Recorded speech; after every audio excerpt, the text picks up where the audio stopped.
Straight in the eye. Straight in the eyes, yeah. That's all right. The line of a loop. Just leave it for fun. Yeah.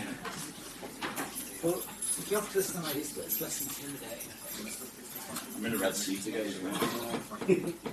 It's really got it for you now, hasn't it? Yeah. No, funny. Did you enjoy your trip to East Southampton last week? I did actually.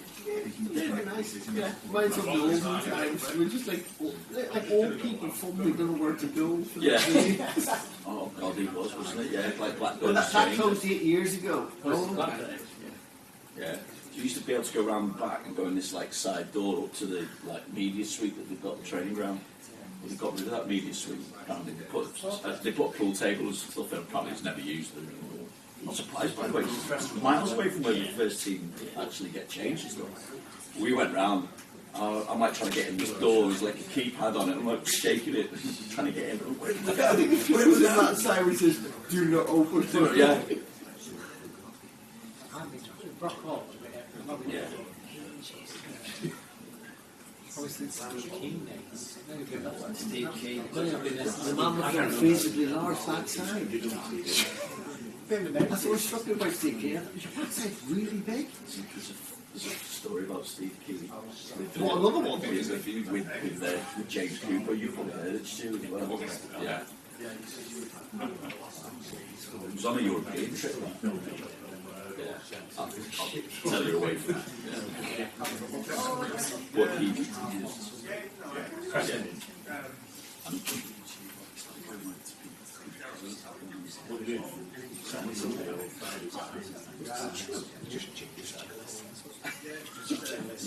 It's just one of those, like, possibly one of the worst football seasons ever. We're not big sad. Yeah. Steve King and just watch us go. We did take him to London level, but it was the lower level, yeah.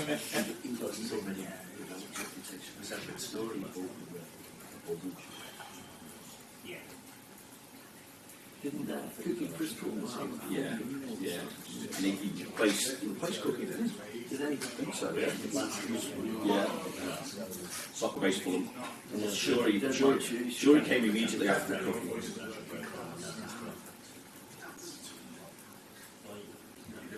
Yeah, he made it. Yeah. That's what I mean. The biggest silver. Especially on the first game. Oh no, it wasn't. It was Laurie Sanchez. Sanchez was managed for about 4 or 5 months. Because he did get with Northern Ireland and they thought, oh, he'll be good. And they went there and took half the Northern Ireland team with David Higley. Football with a team who were 6 foot. It's not great when you're a manager's only Yeah, but then you just couldn't place the name, didn't you? Just type it in one. The most fresh shit Arteta or Amorim. That's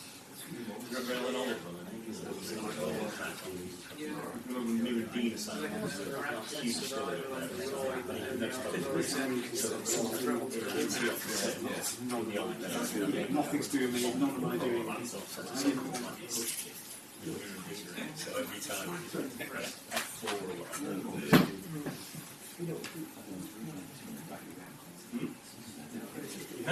Well, I think it was the 80, it was an 80 at the end, or 88. England.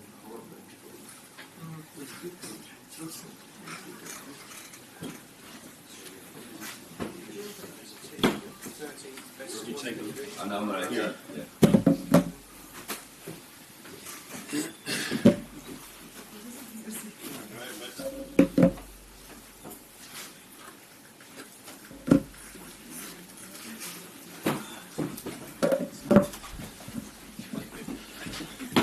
Morning. Morning. Any first couple? Like always. Arne, I think both yourself and Virgil were in agreement on Wednesday night after the game that, well, certainly in saying that Alisson is the best goalkeeper in the world. Just tell us, from your point of view, what really sets him apart. Saving, saving ball, saving shots. It's probably one of the most important things a goalkeeper has to do. No, I think to become the best goalkeeper in the world, you sometimes need to make saves that others wouldn't make, and I think he had one or two of them Wednesday. Yeah, Wednesday it was, and in general it was a bit exaggerated talking about 27 shots. He didn't have to make 27 saves, but he had two world class saves in big moments for us. Because if you go 1-0 down, then the game would even be harder than it already was being 0-0. You've made the point a few times this season of saying that not often have you got more than you deserve. I just wonder, is Wednesday an example of that turning around a little bit and developing the opposite kind of habit, which could be crucial now, maybe delivering 3 trophies? That's a long question, but I leave the little bit out, I would say. We weren't a little bit lucky. We were really lucky. But, as Michael Jordan said once, the harder you work, the more luck you have. And this is the biggest compliment you have to give the players. They've worked incredibly hard, and I think even the second half, we didn't control ball possession. We were not the dominant team at all, but we controlled them better than in the first half, and that also has to do with the players being able, if you were 45 minutes, the other team had the ball a lot, you had to defend so much, mentally so strong and physically so strong to come up with the second half performance with not giving away that many open chances as we did the first half. And even scoring a goal on the counter-attack, that shows you how mentally strong and physically strong these players are. Again, though, I mean, we talk about situations like that, and there's a saying in English football that your name is on the cup when you have situations like that. Do you look at it like that and think that this is that mentality, that ability to get over the line when you haven't been necessarily your best performance of the season? How crucial is that when you're going for trophies on all 3 fronts? If you want to win something, if it's the Premier League or the League Cup or the Champions League or the FA Cup, you need to have once in a while a game where you don't play your best football and you are lucky, which is maybe not luck if you work as hard as we do, to get away with a result. There are almost no teams that play 38 games, or in the Champions League is not as much, only good football. I think Real Madrid is one of the best examples of that. They also find a way to win a game if the other team is better than them. And that's what they did, but I'm not looking at all at the Paris Saint-Germain game anymore. My full focus is now on Southampton, which is the first of 3 finals to be played in the upcoming week. And therefore, how much has Wednesday taken out of the players, and how does it impact then team selection? Because obviously there is that second leg to come, and then there is a cup final against Newcastle as well. Yeah, but for me the one against Southampton is by far the most important. Not only because it's the first one we play, but it is a very important one for us.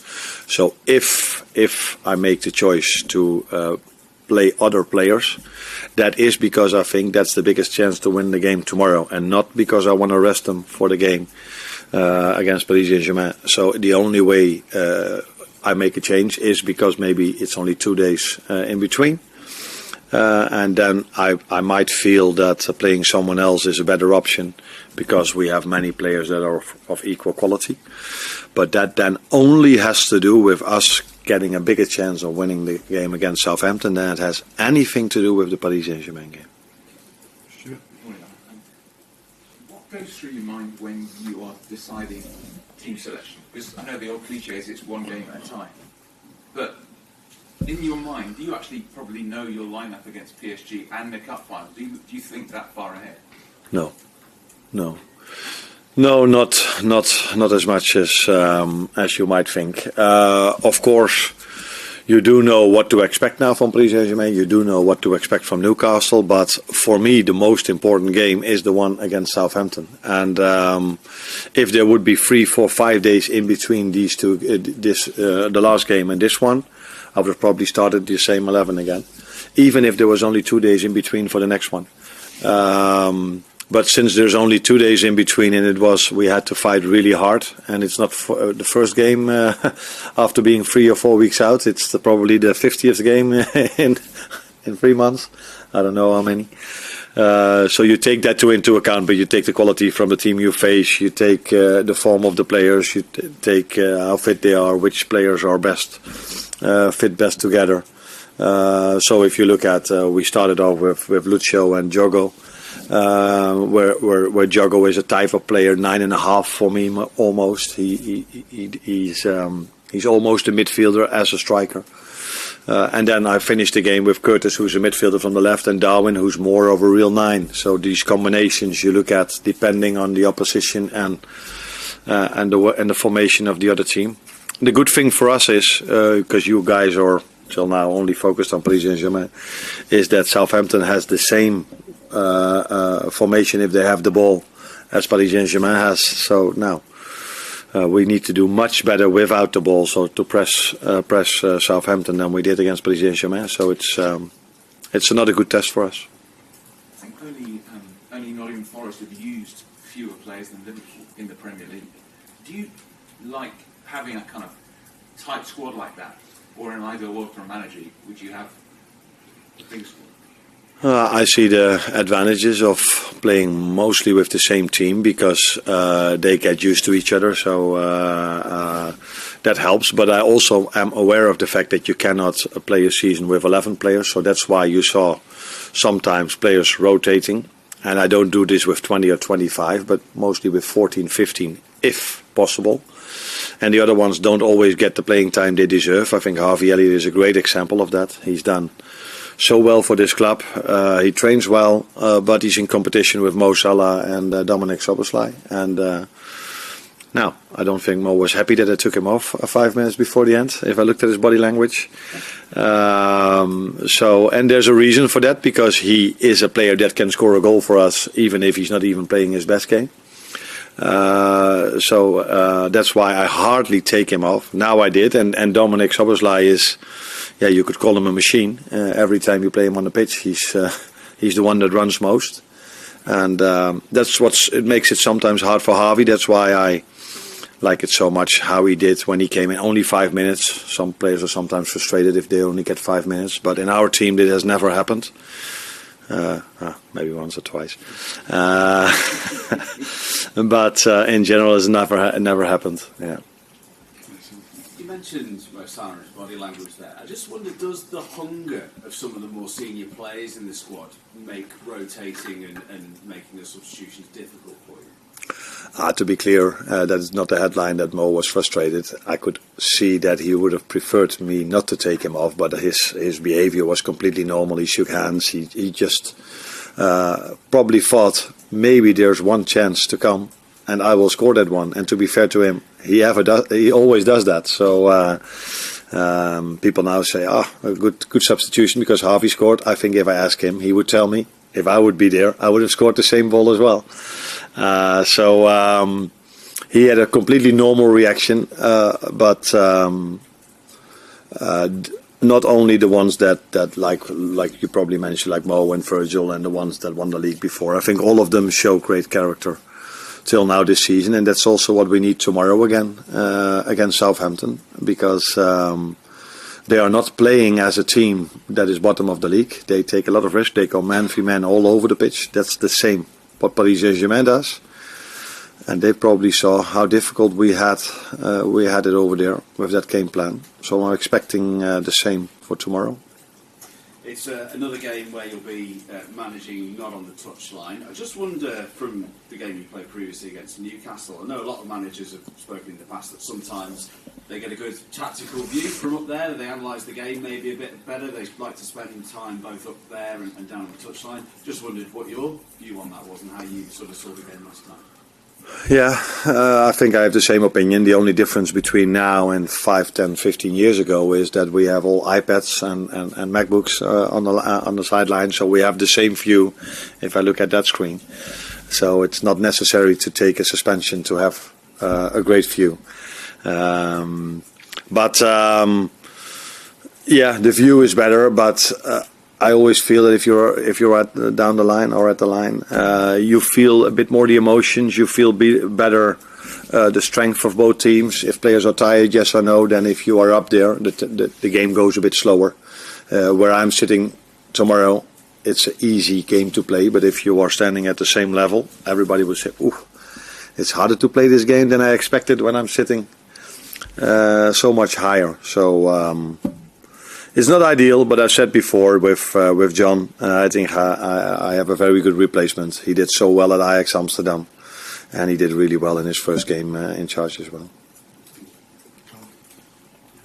Just go back to the goalkeeper situation. Alisson's been the long-held number one here for such a long time. You signed Mohamedashvili last summer to come next year. Is it important to keep providing that competition for Alisson to keep getting the best out of him? I'm not saying you're not getting the best out of him, but with him being number one for so long and being almost unchallenged, does he need that competition to keep him at highest level? Yes or no, because he has great competition with Queef Keller now as well.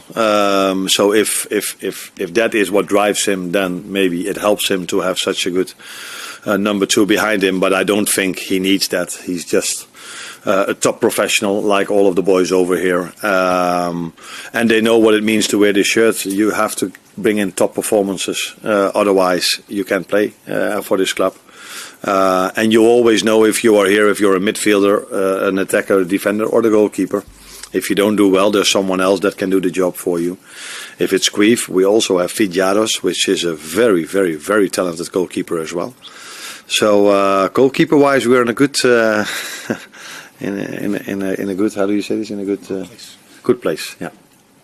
And you sort of touched on this already before, but after the PSG game, I guess you have metrics that you measure physical exertion that players have, but how do you assess sort of what's taken out of them mentally in terms of the pressure they're under and how they've dealt with it? Do you see that sometimes it affects them? That's difficult to measure, but that's definitely something. That's something you also feel when you are at the touchline. But then it's definitely something you take into account because you can only look at the data and probably then they've run just as much as some other games. But there's a difference if you have 70% ball possession or you have only 30% ball possession. That means the runs you have to make are more from a negative mindset. If they have the ball all the time, it's not as nice as if you have the ball yourself. So you do take that into account as well, and of course 3 or 4 months without any break, you take these things in account as well. But that's why, of course, I was not only happy with the goal Harvey scored because that gives us a good how do you say this? Good advantage for the second game, but it mentally helps, of course, a lot as well to score that goal. So we're in a good place. But, like I said, 3 finals to be played in a week. Again, after this one, with only 2 days in between. A week to look forward to for every Liverpool fan. And I know if the final is there and everybody is already talking to me about how the atmosphere will be on the Champions League night. But I truly hope that our fans will be at as loudest tomorrow, and not in the final and not against PSG, but tomorrow. So is that because because of the position of this game between those two ties, it's almost like people take it for granted that Southampton bottom of the league should be easier for you, but that's where the danger lies in this match. Yeah, I have to convince my players that we play free finals, like I said now a few times. And I'm hoping, and that's why I every time come up with the word final, that I influence our fans a bit as well, that they understand how important they're going to be tomorrow. So I'm hoping they will not come into the stadium 5 minutes before the kickoff. I'm hoping the whole stadium is already completely filled half an hour before kickoff. And that these players get the reward for what they did in Paris, for working so hard. So they have great songs. Sometimes when I look at social media, I see these songs coming from Lucio and from Virgil and from Maka, and they are really creative in these songs. Now let's hear them before the game tomorrow, although I'm in the stands. But yeah, with Isaac. Isaac is always this little boy. Yeah, maybe, yeah. No. Firstly, Arne, I wanted to check on the status of Cody Gakpo, how close he came midweek. Is he available for this game? He didn't train yesterday yet, so let's see if he can train with us today. Again, close call, and it will probably be. It's not a long-term injury, but yeah, he still had a bit of pain yesterday, so he was not able to train. Let's see where he is today. So I can't give you the answer yet. And with the game against Southampton, the last time there was a relegation threat team came to Liverpool was the Wolves game. Liverpool got themselves into a very good position in the first half. Then the second half kind of relinquished that position a little bit. Wolves had 10 shots to Liverpool 0. If you're in a similar situation in this game, do you know what you need to do to maybe maintain that dominance for the whole 90 minutes? Now we have to act differently than we did in the second half, but it's not always only to us. They have a much better season than the league table shows you, but we're not here to talk about Wolves. We're here to talk about Southampton, and it's also a team that takes a lot of risks in their pressing. So they're not afraid to go 1v1 all over the pitch. So if you are not sharp, or you underestimate things, or it's just because they are more aggressive in certain moments, they can immediately hurt you, and that's also what Wolves did the second half. First half they were maybe a bit lower, defending a bit deeper, where in the second half they had nothing to lose and they just came at us. And we did had one or two answers, because I think we scored a goal which was offside, and we had a penalty that was turned over, both correct. But yeah, if a team takes that many risks, we saw this with Paris Saint-Germain as well, it's hard to play through it. But if you only do it once or twice in the right way, it immediately leads to a goal, and that's what we saw just before half-time against Paris Saint-Germain, when Jot was 2-3-1 with Luis Diaz, and we saw this in the last minute where Harvey was completely free and Darwin saw him, and we scored a goal. Mandy, +1. Hi, Arne. You mentioned luck earlier. Do you think things have gone in Liverpool's favour this season when you consider things like injuries to other teams? So, if you think injuries are only a part of luck or bad luck, then we've been lucky. But we try to believe in the fact that we try to prevent them from a certain way of working. So that we don't have many injuries, I don't see that as luck. I see this as, first of all, top professionals. Our players do everything to stay fit, and second of all, great facilities and a great staff.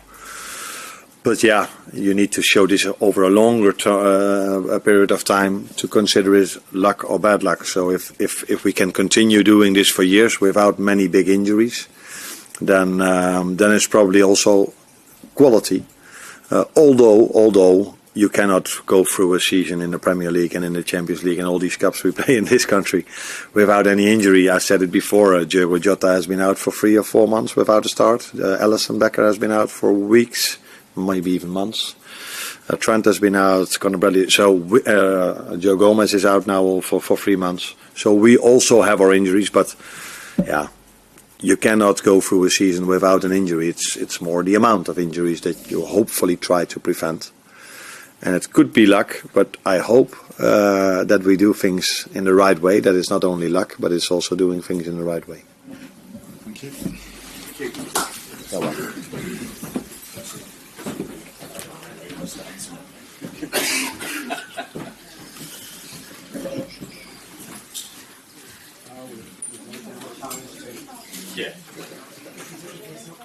Well, yeah.